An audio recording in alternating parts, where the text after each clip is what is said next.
Look, now a woman came forward recently, I don't know if you guys saw this, but she came forward and said the late Rick James allegedly raped her when she was a teenager. Now, according to the LA Times, she's suing his estate for $50 million.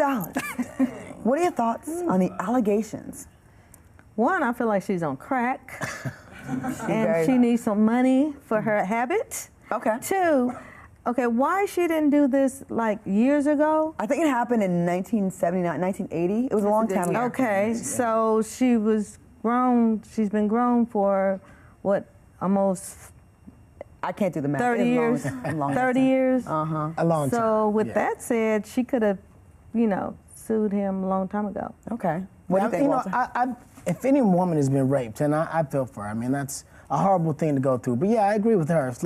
It's something that should have been dealt with a long time ago. I mean, it's a horrible thing too. And Rick James was a partier, so who knows what happened. Yeah. I don't want to tarnish the brother's image, but I don't think he did it.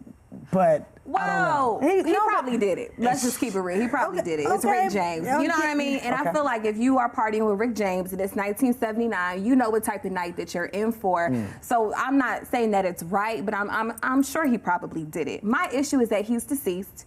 And I think, with a lot of issues like Michael Jackson and people who have, since passed, we need to be mindful about trying people legally, and they're not here to represent themselves. That's my only issue.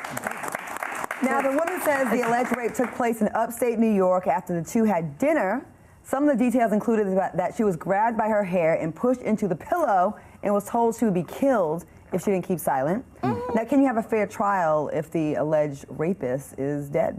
Right. It's just her word. You can't. It's her word against his. I mean, Rick James seemed really fun. I don't know if he would kill anybody. I mean, that seems a bit extreme, but I don't think that they can go to trial. It's not right. I think they can't go to, yeah, I agree with that. Now, the thing is, when you're raped, I mean, people say, oh, you should have came forward right away. Most people never come forward. Yeah. Right? Okay. And that doesn't mean it didn't happen. That's true. It's just that maybe she felt like she just wants to talk about it. I mean, it's going to be hard. No, you want to talk about it, one thing, but 50 million, like for real, 50 How much million? Okay. I don't even think he has 50 million. Oh, damn. Well, what do y'all think is a good amount? What's a good rape amount, you guys? I don't think you could put a price on your virtue or whatever it is that you lost, and like that's my issue is who's giving her the numerical amount, like her attorney. I don't know. I don't think you can put a price tag. There's not a price you can really put. And it is alleged. We have to say alleged because it is just an accusation. Yeah. It can't be. I mean, he can't fight it. He can't fight for himself. So yeah, I don't know that they can actually get that, but there's no proof. I mean, like, does she still have DNA on her? My whole thing that I wish we could do, we're talking about Rick James and people, cases that are almost more than 20 years old. I would just like to see justice for people who are currently living, who have been raping people, and we can definitely try them. They're alive. They can stand a fair trial. There are quite a few people that have these allegations against them, and it would be good to spend some resources delving into that and getting to the bottom of those cases. I agree with you. Absolutely. All right, moving on. An African-American model at the Fashion Institute of Technology was pressured to wear racist accessories like monkey ears and oversized lips during a show. The model told the staff that she was uncomfortable with the pieces and didn't want to wear them. She was told that it was okay for her to just go ahead and feel uncomfortable for 45 seconds. Now, I know it's an obvious question, but was this just another example of racism, or was this actually fashion? No, that's not fashion. I would have told that person,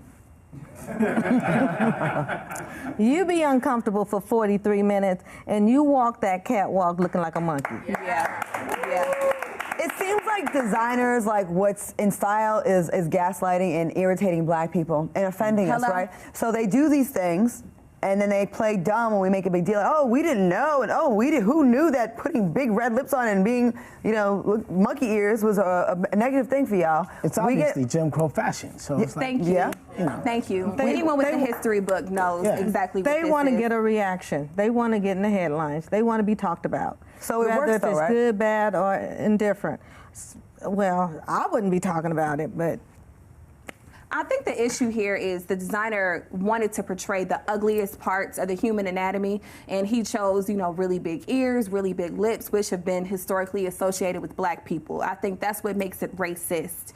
I think we're not heard and we're not properly represented in the fashion world whatsoever. Mm-hmm. And we're expected to just walk a runway, and it's not fair.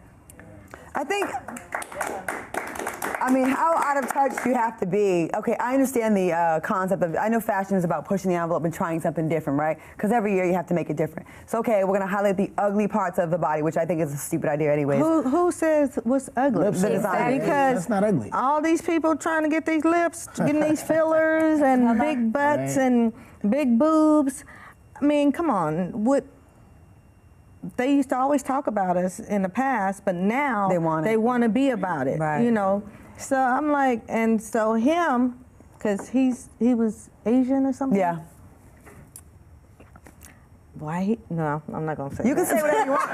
You can say whatever. Why he didn't have no tight eyes going down the Now, if we did that, we'd be called racist. We'd be racist. Yeah. There's certain things you know better, right? Like, okay, if that's truly your idea, and okay, I want to do these weird feature things, right? So maybe the black girl, I'm like, okay, let me not give her the monkey thing so I don't appear racist. Do something else like big feet or something. You know what I mean? Like, be careful. What do you think about this, Walter? I just don't think it was right. I mean, like, I understand if it was this concept, it was an artistic choice, but he would have to be aware that she would be uncomfortable with wearing something like that because she's going to be pictured in it. It's going to be videoed. It's going to be, something that people are going to talk about. And she would look like she's selling out her own race by subjecting herself to doing something like that. Okay. So I don't see how the fashion industry even allowed him to even do that. Well, I do, because the fashion industry can sometimes be extremely racist. But I think as minorities, no matter what your ethnicity is, if you're a minority, such as an Asian person, we owe it to one another to protect each other. And I think that's just an issue. Are black people too sensitive? Do we think everything's racist even when it's not, do you think? Well, most things are racist. Mm-hmm. So, you think it is? Most things. Okay. I think we can be too sensitive at times, but that is not too sensitive. No, that's not sensitive at all. That's like clearly, that's Jim Crow. Yeah. So. Okay, now this isn't the first time the fashion industry tried it. They try to push the envelope with their racist designs. Last year, remember Gucci released that blackface sweater, and then Dolce & Gabbana hit with that the allegations of an ad that seemed to mock a Chinese woman for eating Italian food with chopsticks, which I don't think that was. Not so much, right? I don't know. Some things are racist, but maybe that wasn't that racist. I don't know. They might have been reaching with that. And the little boy with the coolest monkey. No, that was just sad. Yeah, that was not. That was good. really sad because he's a child. Yeah, that was really not really good. sad. So what do? Do we keep boycotting these brands, or do we support them? What do we do? The issue is, as a people, we all start off, on the same bandwagon. We're going to boycott, and we do it for a little bit, but then Gucci comes out with a new pair of slides, and we kind of forget about the movement. So what would y'all do if you have a bunch of Gucci pieces, right? And then they put out something that's racist. Do you throw it away? Do you not wear it? Do you take a break? What do you do? Because I had a friend that everything he wore was Gucci. And I'm like, so what you gonna do? You gonna be naked. Right. That's all you have. So what would y'all do? Like, you spent a lot of money on this stuff and you bought it before they did that. Yeah.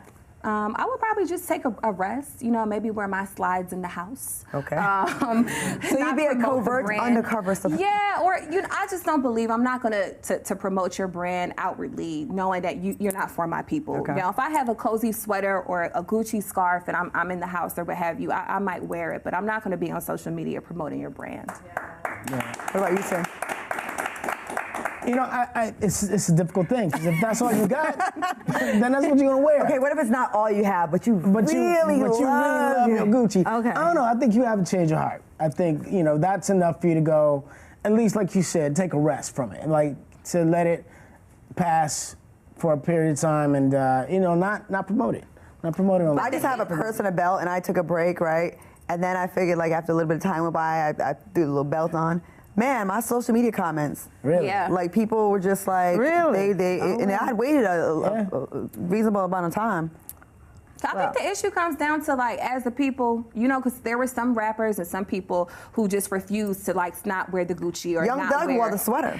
Yeah. With the lips. Yeah, he was like, I'm not going to stop. Oh. And I think the issue is, like, what do we associate our worth with? Is it the label? Is it the brand? Or are we willing to say, you know what, I can wear Old Navy or, you know, J. Crew and not wear something that doesn't stand for my people? I think that's the biggest issue. I think historically, though, we've had like an odd relationship with fashion. You know what I mean? I feel like, you know, the people that have the most money don't wear as much as a struggling person of color. That is will. so true. Like, we will put all our money towards impressing the next person in our neighborhood, and meanwhile be renting, have roommates, and not really be financially there where we should be to justify having $1,000 purse or shoes or whatever. Yeah. And that's something that, you know, they played on our, you know, our emotions for a long time. Like we've made it, although we really haven't. Yeah.